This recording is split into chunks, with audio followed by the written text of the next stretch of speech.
Graça e paz de Jesus a todos. Amém? Marquinhos aí sempre, gosto de dizer que ele sempre traz essas canções especiais e relembram tempos passados, mas que são canções que falam poderosamente ao nosso coração. Deus continue a abençoar a sua vida.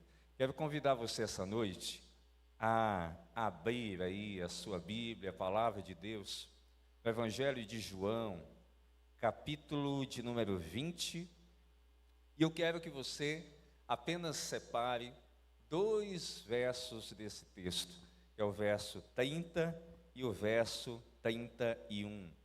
João, capítulo de número 20, versos 30 e 31.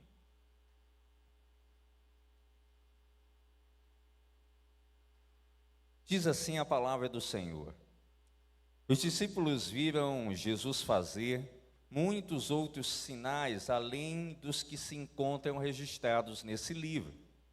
Esses, porém, estão registrados para que vocês creiam que Jesus é o Cristo, o Filho de Deus, e para que, caindo nele, tenham vida pelo poder do seu nome. Amém? Vamos orar mais uma vez? Pai querido, Pai bendito, obrigado por essa noite. Obrigado pelo privilégio que é servir a Ti, pelo privilégio que é ouvir a Tua palavra todos os dias. Abençoa esse momento e que Teu Santo Espírito nos conduza uma vez mais no entendimento da Tua palavra, que sempre será viva e eficaz para tratar os nossos corações, as nossas mentes e nos redirecionar para o centro da Tua vontade até a Tua volta. É assim que oramos e oramos no nome de Jesus. Amém. Hoje eu quero falar um pouco com cada um de vocês sobre a vida do apóstolo João. Eu quero caminhar um pouquinho sobre alguns episódios, sobre algumas coisas da trajetória dele. E para você que talvez está chegando hoje, você pode não conhecê-lo tão profundamente. João aqui é o autor deste evangelho, a qual você acabou de ver, esses dois versos do capítulo 20, o quarto livro do Novo Testamento. E quando nós olhamos para este livro, ele tem aí os seus 21 capítulos. Mas só que João não é só autor deste evangelho com esses 21 capítulos. Nós também temos, a partir dele, algumas cartas que são chamadas de cartas joaninas, que são 10, e elas contêm aí 7 capítulos. E temos, por fim, o livro que fecha o Novo Testamento, o livro que fecha a Bíblia, que é o livro de Apocalipse, que contém ali seus 22 capítulos. Quando nós fazemos as somas aqui, nós vamos perceber que são 50 capítulos que João escreve em todo o Novo Testamento. É muita coisa. Só que o João que nós estamos falando aqui não é o João Batista, para você que pode ter alguma dúvida, é o João que é evangelista. E talvez você nunca parou para pensar quantos capítulos tem o Novo Testamento. E o Novo Testamento tem 260 capítulos. E desses 260, 50 capítulos são escritos por João. E quando nós paramos para perceber que Deus proporcionou e deu a esse homem essa oportunidade, para nós hoje com a Bíblia toda organizada, ver que ele escreveu 50 capítulos, você já percebe a sua importância, a sua relevância e como Deus o usou.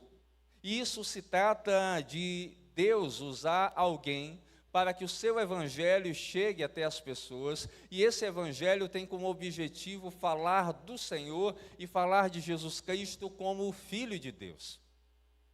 Falar como aquele que muda a história, como aquele que muda destinos, como aquele que muda rotas. Esse é o João que está no fim da sua trajetória, no fim da sua vida, num martírio. Mas não um martírio de estar sofrendo, recebendo chicotadas, ele está preso na ilha de Patmos, mas recebe da parte de Deus a missão de transmitir mensagens que vêm do próprio Senhor às igrejas. E João tem uma marca, e a marca dele é servir ao Senhor sempre. E quando nós lemos o Evangelho, nós percebemos isso, vemos tudo muito bem relatado. E nós podemos ver que João deixa claro que ele vai fazer uma descrição daquilo que Jesus fez. E João quer destacar muito bem, diferentemente de Mateus, Marcos e Lucas, as ações que levam as pessoas a crerem que Jesus Cristo é o Senhor e que Ele é o próprio Deus e que Ele veio para salvar a humanidade, para aquele que crê nele, compreenda e coloque a sua fé naquele que é o Salvador. Agora nós temos um perfil de João que eu quero que você acompanhe comigo. Vai estar projetado aí no telão e eu quero que você esteja juntamente comigo acompanhando. Não sei se vai dar certo, mas se você está com o seu óculos, você vai ver bem e você vai conseguir identificar. Se não, eu peço, como eu sempre digo, a nossa turma da comunicação, bota nos grupos da igreja e você vai acompanhar melhor. Mas no perfil de João tem o seguinte, ponto 1. João, o evangelista, é chamado de filho do trovão. Primeira característica dele. Segunda, o discípulo a quem Jesus amava. Terceira, provavelmente nasceu em Betsaida. Quarto, filho de Zebedeu e de Salomé, uma seguidora de Jesus. Quinto, João devia ter uns 25 anos quando Jesus o chamou. 6, foi exilado na ilha de Patmos na época do imperador Domiciano. 7, viveu em Éfeso, onde se tornou pastor da igreja. E 8, João escreveu quase uma geração depois dos outros evangelistas, entre os anos 80 e 90. Quando você tem todo esse perfil, você percebe que logo no início ele já tem aí um apelido muito legal, João, o filho do trovão. Isso já está dando aqui uma amostra de quem ele é e de como é a característica desse homem. Mas também o texto diz que, dentro desse perfil, que ele era o discípulo a quem Jesus amava. Era o discípulo a quem Jesus tinha muito bem. Mas outra informação que eu quero que você grave é principalmente a descrição do ponto 8. O fato dele escrever uma geração depois dos outros evangelistas. Guarde esse perfil para essa noite, que vai ser muito importante para você entender. João também era da Galileia. E Deus tira um homem da pesca. Só que João tinha uma criação judaica comum. O que é que eu quero dizer com isso? João era alguém que sabia ler, que sabia escrever, mas você percebe e diz, mas isso era algo comum na época? De maneira nenhuma. As pessoas não tinham tanto acesso. E João, sabendo ler, sabendo escrever, e criado em uma família judaica, ele recebeu instrução religiosa. Ele sabia a Torá, ele conhecia a lei, ele tinha a base. Ele não era alguém que não tinha nenhum tipo de contato. Mas quando nós olhamos para os discípulos de Jesus, nós imaginamos que a maioria esmagadora deles não tinha conhecimento suficiente para compreender o que Jesus falava. Mas no caso de João é diferente, ele compreendia sim, ele sabia exatamente. Por isso o evangelho de João é diferente. Só que quando nós olhamos para João, para a sua jornada, para a sua trajetória, nós observamos e temos um perfil de um João doce, de um João amável, de alguém a quem você sentaria, olharia para ele com os cabelos brancos e você iria bater um papo como se estivesse conversando com o seu avô. Mas só que o perfil, a personalidade de João é uma personalidade diferente. A personalidade de João é uma personalidade de alguém que tem pavio curto. E talvez essa noite você seja alguém que seja parecido com esse lado de João que você não conhecia, alguém de pavio curto. Alguém, como nós gostamos de dizer, que era zangado. E João conhecia a história dos samaritanos. E na história dos samaritanos é um povo que surge de uma mistura dos israelitas do norte com outros povos. Só que aqui cria-se, basicamente, através dos samaritanos, uma espécie de uma denominação paralela, um grupo à parte do judaísmo. E dentro de tudo isso, nós vamos ter uma guerra entre ali judeus, samaritanos, onde se deve adorar. Ano passado, ou foi ano retrasado, o pastor Ramon trouxe muito bem em uma das suas exposições do capítulo 4 de João, toda essa perspectiva. Mas imagine João, o apóstolo do amor, o apóstolo da paz na sua mente, envolvido nisso tudo. Só que nesse contexto, nessa etapa onde a história está se desenvolvendo, João ainda é alguém com espírito diferente, com a característica que não é aquela a qual Jesus deseja, a qual ele quer. E nós temos um episódio, se você puder me acompanhar, em Lucas capítulo 9, dos versos de 52 a 56, que vai ser um start em tudo isso. Lucas capítulo 9, dos versos 52 a 56. Nesse texto diz assim: enviou mensageiros adiante até um povoado samaritano, a fim de fazerem os preparativos para a sua chegada. Contudo, os habitantes do povoado não receberam Jesus, porque parecia evidente que ele estava a caminho de Jerusalém. Percebendo isso, Tiago e João disseram a Jesus: agora pare e veja com atenção o que é que eles dizem a Jesus. Senhor, quer que mandemos cair fogo do céu para consumi-los? Jesus, porém, se volta para eles e os repreende. E eles seguiram para outro povoado. Gente, o desejo de João e aqui do nosso querido Tiago era nesse momento que o fogo descesse sobre a vida desse povo, que eles fossem consumidos. Só que onde tem o desejo humano, a vontade nossa e a vontade de Deus, normalmente existe um abismo muito grande. E Jesus vem, aparece, entra na jogada e repreende eles. Dá aquela dura, dá aquela chamada. E o que é que Jesus está fazendo em relação a João e está fazendo em relação a Tiago? Está chamando a atenção deles, está trazendo a consciência, não somente, mas ao coração, sobre a missão de cada um deles. É como se Jesus dissesse: vamos refrescar a memória, meus queridos. Vocês estão querendo que o fogo caia, que eles sejam consumidos, exterminados? Negativo. Nossa missão é salvar eles. Nossa missão é fazer com que o Evangelho, a boa notícia, penetre no coração e eles venham encontrar o caminho da graça, o caminho do perdão, o caminho do Senhor. Ele traz o Evangelho a um coração que demonstra um desejo equivocado.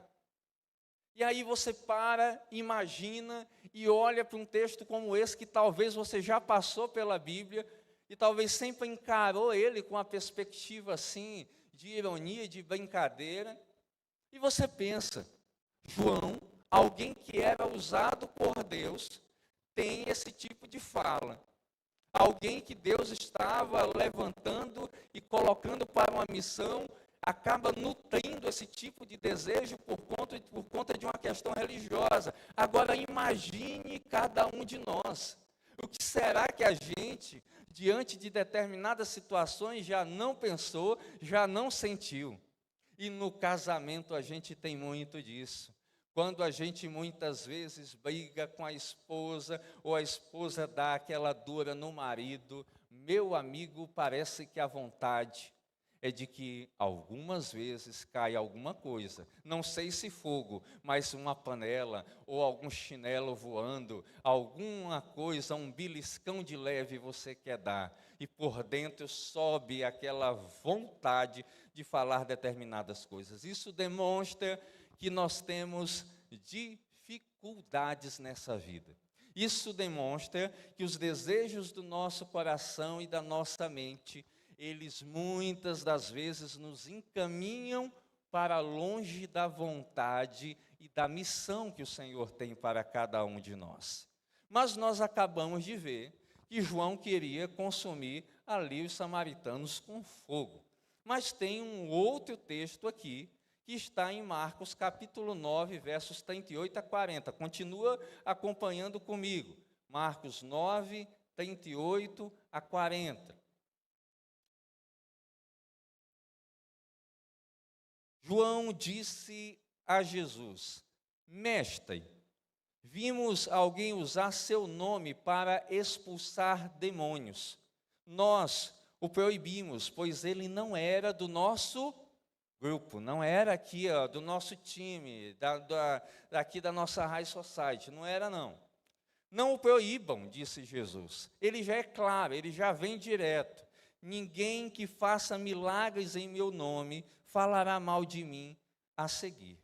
Quem não é contra, aliás, a seguir ele diz, quem não é contra nós é a favor de nós. João tem também um outro traço que o texto traz. João parece que é uma figura meio intolerante.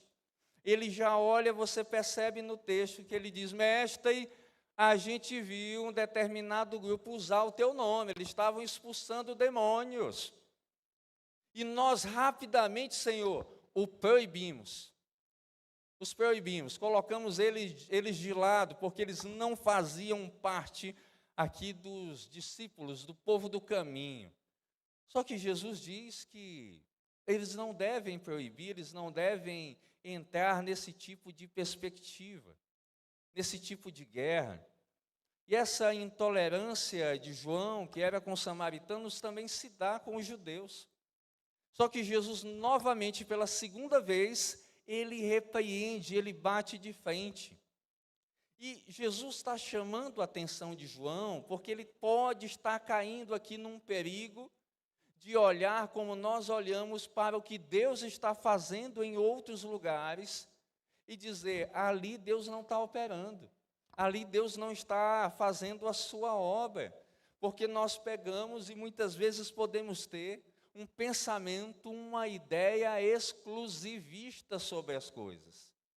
É como aquela frase que um determinado grupo religioso diz na televisão: a mão de Deus está aqui. É como se dissesse: o poder de Deus, a obra dele só age aqui. Só que, na verdade, a obra do Senhor, a graça dele, o poder dele mudar histórias, mudar vidas, não está preso a um determinado lugar. E muitas vezes nós somos intolerantes com relação a muita coisa, a questões religiosas, ao que o outro pode ou não fazer, a capacidade de fulano, a capacidade de ciclano, porque isso parece ser algo do nosso perfil, algo da nossa personalidade.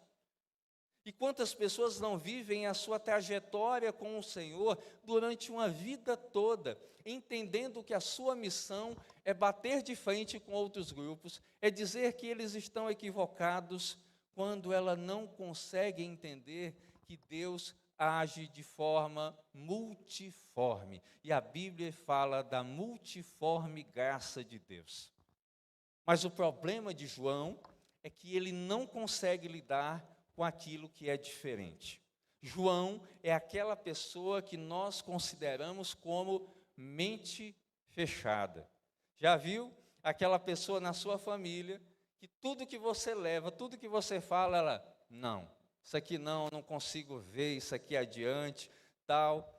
Você chega ali com a televisão totalmente nova, Smart TV, mas ela diz: não, vou é de tubo.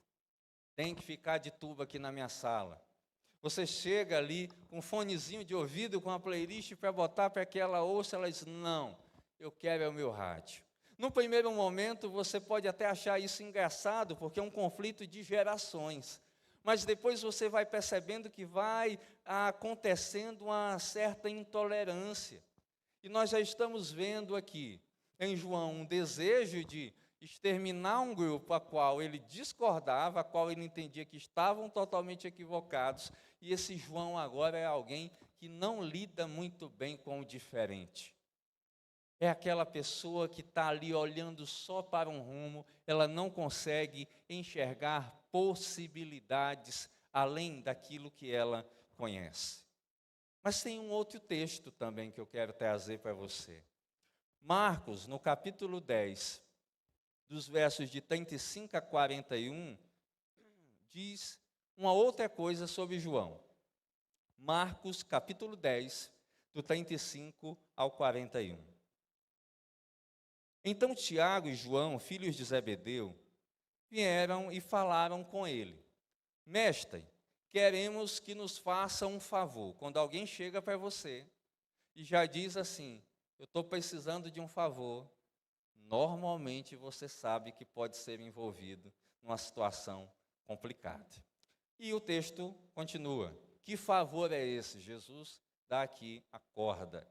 E eles responderam: quando o Senhor se sentar em seu trono glorioso, queremos nos sentar em lugares de honra ao seu lado, um à sua direita e outro à sua esquerda. E Jesus dá uma resposta para eles interessante. Vocês não sabem o que estão pedindo. São capazes de beber do cálice que beberei? São capazes de ser batizados com o batismo com o qual eu serei batizado?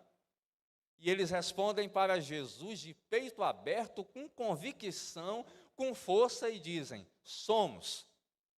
Então Jesus disse: de fato, vocês beberão do meu cálice e serão batizados com o meu batismo. Não cabe a mim, no entanto, dizer quem se sentará à minha direita ou à minha esquerda. Esses lugares serão daqueles para quem eles foram preparados. Quando os outros 10 discípulos ouviram o que Tiago e João haviam pedido, eles ficaram indignados. Uma repreensão, duas repreensões, terceira situação que se coloca. Agora os amigos estão sabendo. Os brothers ali da caminhada do dia a dia olham e eles ficam indignados. Como é que esses camaradas têm coragem disso? É como se eles pensassem: como é que eles são capazes de fazer um pedido desse totalmente sem cabimento? João deseja uma posição que iria contrariar, que iria jogar os seus companheiros de lado. Ele aproveita um momento com o mestre, com o seu brother Tiago, e diz: é agora, está todo mundo longe, nós vamos falar com o nosso chefe aqui, e nós vamos ganhar, ó, eu fico à direita, tu fica à esquerda, está tudo certo, e nós vamos adiante. Só que esse tipo de sentimento, esse tipo de vontade, é totalmente o oposto do Evangelho. É totalmente contrário, e é natural que os seus companheiros chegassem para eles assim, num canto de parede, e dissessem: rapaz, vocês estão ficando loucos. João, camarada, o que é isso? Mas João está demonstrando aqui que ele tinha no seu coração uma ideia de que ele era superior aos outros, uma ideia de que ele estava acima, que ele estava degraus bem elevados na sua espiritualidade, no seu poder e na sua vontade, porque senão ele não iria chegar para fazer esse tipo de proposta. E Jesus é irônico: vocês estão preparados? Estamos. E a gente, muitas vezes, diante de uma situação dessa, a gente pensa: eu não iria fazer isso, mas você diz porque você está hoje sentado numa poltrona azul, com ar-condicionado legal, olhando para o texto e sorrindo da cara de João, e dizendo: esse camarada não tem noção. Mas será que a gente, diante do reino de Deus, deseja estar onde Deus não quer que nós estejamos? Que a gente queira ocupar lugares aos quais já estão preparados e separados por Deus para outras pessoas? Isso são coisas que são colocadas aqui que demonstram personalidades. João, alguém que está num processo quase que de descontrole. Mas a grande pergunta que fica para a gente agora é a seguinte: como é que João é transformado? Como é que João pode sair dessa situação de querer que pessoas sejam consumidas e exterminadas?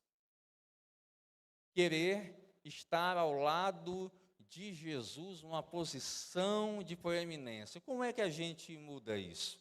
Como é que a gente enxerga vida para João aqui?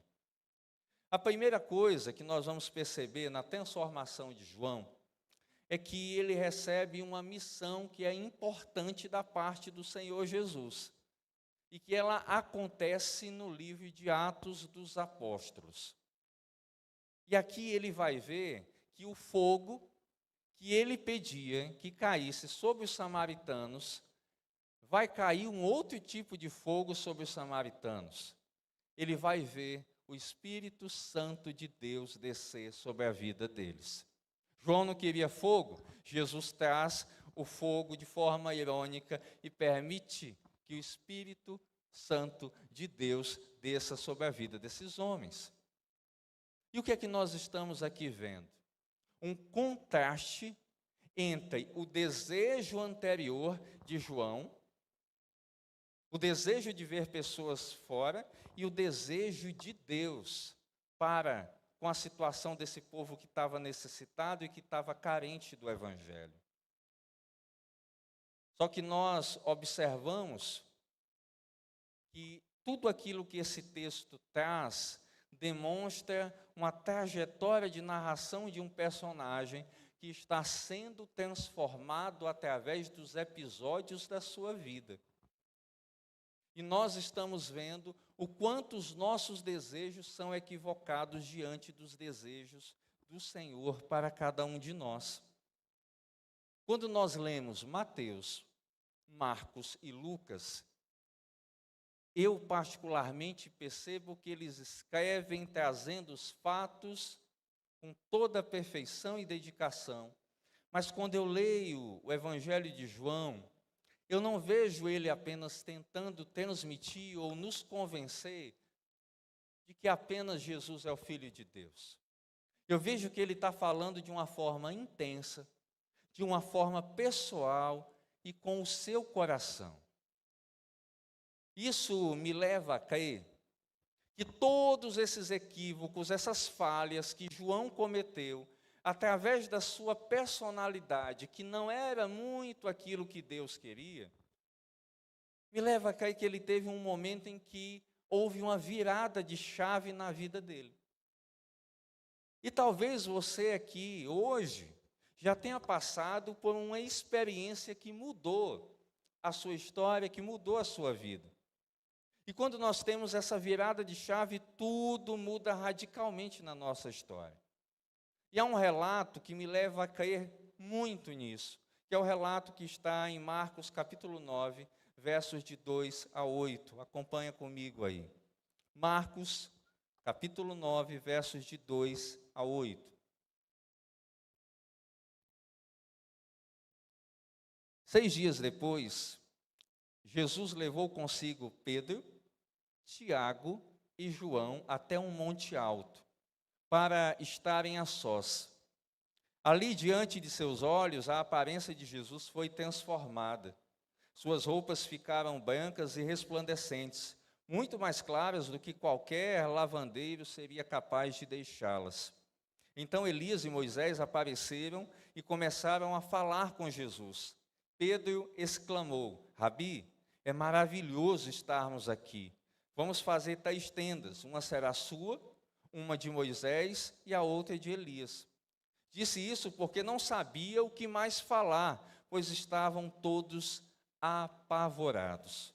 Então a nuvem os cobriu, uma voz que vinha da nuvem disse: Este é meu filho amado, ouçam-no. De repente, quando olharam em volta, só Jesus estava com eles. Neste episódio, focando em João, ele vê Jesus transfigurado. Se você olhar o começo de Marcos, e esse texto, que aparece também de forma paralela em Mateus capítulo 17, é como se Jesus falasse o seguinte: alguns de vocês aqui, que alguns ainda não experimentarão a morte, até que vejam o reino de Deus vir. com poder e com glória. Alguns que estão aqui não experimentarão a morte até que vejam o reino de Deus vir com poder e glória. Jesus está montando ou mostrando para eles, num quebra-cabeça maior, que o reino com glória vai chegar a cada um deles. Que eles irão ver isso. Só que aqui eles estão tendo uma experiência, um pedacinho. Sabe aquele trailer que você vê antes de um grande filme ser lançado? É isso que eles estão vendo. E de repente João tem essa experiência, ele vê a Cristo transfigurado. E esse texto demonstra que muitas vezes nós pensamos em Jesus como um personagem que é mostrado na Bíblia. Nós pensamos em Jesus como um conceito, como uma ideia. Algumas pessoas conhecem Jesus apenas por aquilo que nós explicamos no púlpito domingo à noite, ou na escola bíblica dominical, através da razão. Só que João conhece o Senhor através de uma experiência espiritual profunda. Não é superficial, é profunda. E nós não vamos deixar na nossa vida de ter defeitos, de ter falhas na nossa caminhada do dia para a noite. Esses defeitos não vão sumir assim de forma instantânea. Porque enquanto nós estivermos aqui neste corpo, com essa carne, nós vamos estar numa batalha constante. Eu citei outro dia no Panorama um livro do Dr. Russell Shedd, que elencava 3 grandes inimigos, e que são os maiores da gente. O mundo, a carne e o diabo. E a carne é um dos maiores inimigos que nós temos. E nós sabemos que a cada dia, é como se nós estivéssemos ganhando uma batalha aqui, outra acolá, a gente vai lutando, a gente vai vencendo e vai pedindo a Deus força para enfrentar as batalhas que cada um de nós tem, algumas iguais, outras diferentes. Só que nós sabemos que o que nos transforma, aquilo que nos muda, é justamente o poder do Senhor. É a graça dele que vai nos transformando dia após dia ao momento que nós almejamos, que é o encontro com ele.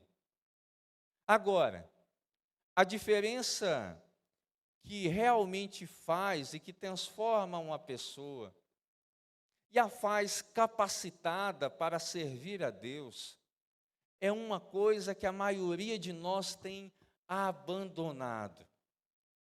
E essa palavra talvez você tirou do seu vocabulário, tirou da sua prática já há algum tempo, que é a palavra intimidade.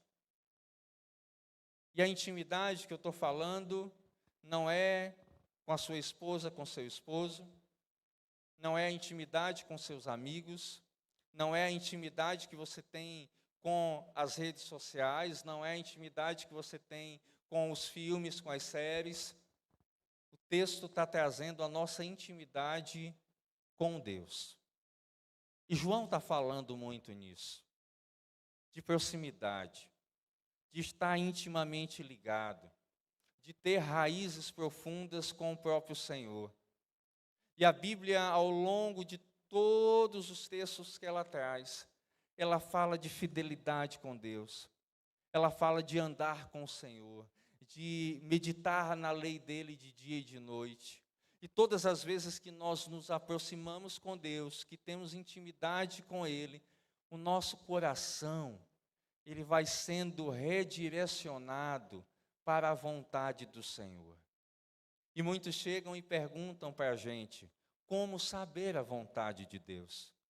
Mas como nós vamos saber a vontade de Deus se nós não temos intimidade com ele? Se nós não gastamos tempo com ele?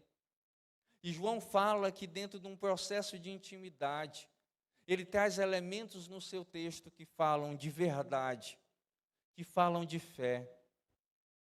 E com todos os problemas que cada um de nós tem, e que nos fazem tropeçar todos os dias em alguma coisinha que a gente para e olha e diz, meu Deus, como eu falhei nisso, Como eu pude tropeçar nessa coisinha aqui de nada, às vezes não é uma pedra gigante, é uma pedrinha pequena que está no nosso caminho.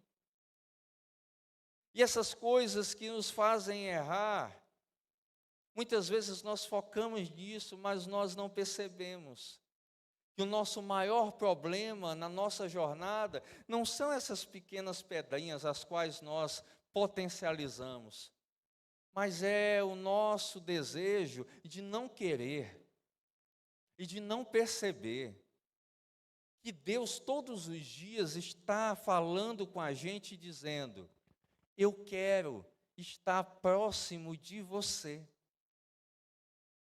Quando todos os dias você olha para a sua Bíblia, e ela está ali diante de você, na cabeceira da sua cama, ou ali no seu escritório, ou na mesa do café, ou na bancada onde você coloca as coisas, você passa por ela, e é como você imaginasse que ela dissesse: você ainda não veio até mim. Você ainda não pegou, não abriu as páginas, e é como se Deus dissesse: você ainda não quis me conhecer um pouco mais. Todos os momentos que a gente sabe que dá para orar, e a gente não ora, é como se Deus dissesse: você ainda não quis falar comigo hoje. E João está trazendo toda essa realidade, porque ele sabe que cada um de nós tem no coração, na mente e na vida feridas. Cada um de nós carrega dores. E eu sempre digo, se nós facultássemos um microfone para que cada pessoa que vem aqui domingo após domingo falasse sobre aquilo que está machucando o seu coração, a gente ia passar anos aqui ouvindo histórias de pessoas com as suas vidas totalmente dilaceradas, com problemas de ordem emocional que atormentam, com dores que marcam toda uma vida. A perda de um pai, a perda de uma mãe, a perda de um filho, relacionamentos que foram quebrados, sonhos que foram destruídos, e tudo isso são feridas que ficam em nós. E a gente se pergunta, e a gente deseja no fundo que essas feridas sejam saradas, elas sejam curadas. Porque elas pesam. E é como se a gente carregasse dia após dia um saco com toneladas e toneladas de dores. Mas a gente fica recorrendo muitas vezes aquilo que não vai aliviar a dor do nosso coração. Aquilo que não vai fazer com que as toneladas que a gente carrega sejam esvaziadas. A gente não vai conseguir chegar à noite e dizer: ufa, está menos pesado. Hoje está mais leve. E sabe por que isso não acontece? Porque o Deus que deseja estar próximo da gente, batendo na porta do nosso coração, nos chamando para criar uma relação de intimidade, nós olhamos para Ele e dizemos: não, eu não tenho tempo, Senhor.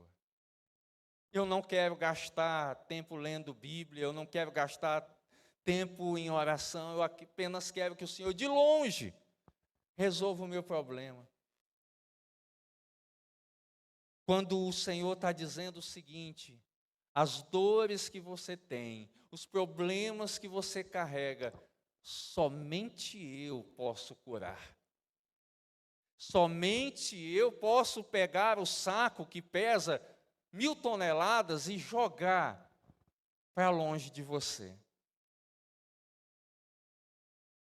Eu particularmente carrego 2 grandes feridas e dores na minha vida.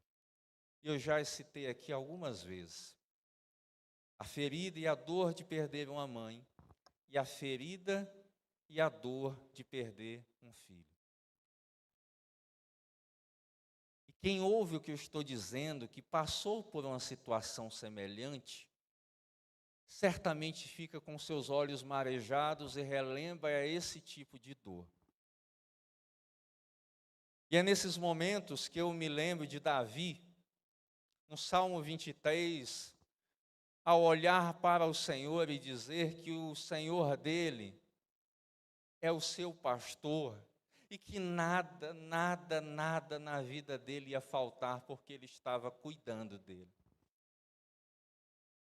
E diante desses momentos que são a catástrofe, que a gente acha que nunca mais vai ser curado, que nunca mais vai poder olhar para a vida, acordar de manhã e agradecer e sorrir, é como se Deus nos encontrasse na estrada, pegasse na nossa mão, nos desse um abraço e dissesse que esse novo dia as misericórdias se renovaram sobre a gente e que nós podemos caminhar certos de que a cada passo que nós estamos dando, Ele está nos curando, Ele está trazendo bênção, está trazendo a cura da dor que nós carregamos. E essa experiência que João passou, ver Jesus sendo transfigurado, mudou a mente e o coração dele. Quando nós olhamos o fim do Evangelho de João, nós vamos ver que Jesus morreu e, aspas, ele foi vencido pelos romanos, aspas. E depois Jesus vence a morte. E nós ouvimos aqui, é como se estivéssemos lá, e percebemos os relatos de que Jesus, o Senhor, tinha ressuscitado. E eles estão num domingo de manhã, no mar da Galileia, eles estão a pescar. E certamente o sentimento deles era: como foi bom tudo que a gente viveu, mas parece que as coisas encerraram. Parece que tudo acabou. É como se o flashback e as memórias estivessem chegando. E enquanto eles estão pescando, quem aparece na beira do mar? Jesus. Jesus aparece por lá. E nesta narrativa, João pega o foco, pega a sua câmera, ele não vira mais para ele, não foca na sua história, mas ele olha para Pedro. O Pedro, que semelhante a ele, era meio descontrolado, era zangadão e que estava com um problema ainda a ser resolvido com Jesus. E João, ao descrever, ele diz o seguinte quando vê Jesus. Ele não duvida, ele diz: é o Senhor. E ele muda a narrativa. E quando João fecha, no seu capítulo 21, eu ao ler fiquei me perguntando, por que realmente ele mudou o foco para Pedro? Por que realmente ele fez essa mudança? Só que eu acho tão bonito como João faz isso, porque ele muda o enfoque para mostrar como Deus é capaz de tratar situações que, ao nosso ver, são imperdoáveis, são difíceis de serem mudadas. Ele resolve dar o enfoque não no problema, mas no amor de Deus, que é capaz de transformar a vida de alguém. É como se ele olhasse para ele através daquilo que Jesus vai tratar logo após ele ali assar os peixinhos e ter um diálogo franco com Pedro. E ele diz: meu Deus, eu lá atrás eu queria matar os samaritanos. Eu não conseguia conviver com ninguém que era diferente de mim, porque eu logo queria afastar, excluir essas pessoas.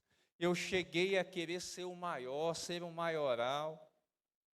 Até que um dia Deus, através de uma transformação, de uma experiência, Ele me muda. E aí Pedro aparece aqui, com todas as suas besteiras terríveis, e a maior delas ter negado ao Senhor. E ele é mudado, ele é transformado por um encontro com Jesus. E ele vê Pedro sendo radicalmente mudado. E diante dessas duas histórias que se entrelaçam de transformação e de mudança, eu olhei para mim mesmo e disse, e posso afirmar, nenhum de nós aqui tem condição de servir a Jesus sem estar na direção dele. Nenhum de nós que aqui está tem condição de servir a Jesus se ele não estiver direcionando a nossa vida. Tire Jesus da direção da sua vida, do seu ministério, do seu pequeno grupo multiplicador, do seu ministério pastoral, e você só vai atrapalhar a obra de Jesus. Você vai tentar fazer as coisas, mas tudo vai dar errado, porque Jesus foi tirado da história. Jesus foi retirado do controle e do comando. Mas parece que quando uma graça de Deus cai sobre a nossa vida, chega na nossa mente, chega no nosso coração, tudo muda. Porque a Bíblia diz que graça é favor imerecido. E uma gotinha da graça alcançou muitos que estão aqui. E o que eu mais desejo essa noite, o que eu tenho pedido a Deus, uma única coisa só. Que Ele visite o meu coração. Que Ele visite as entranhas do meu coração.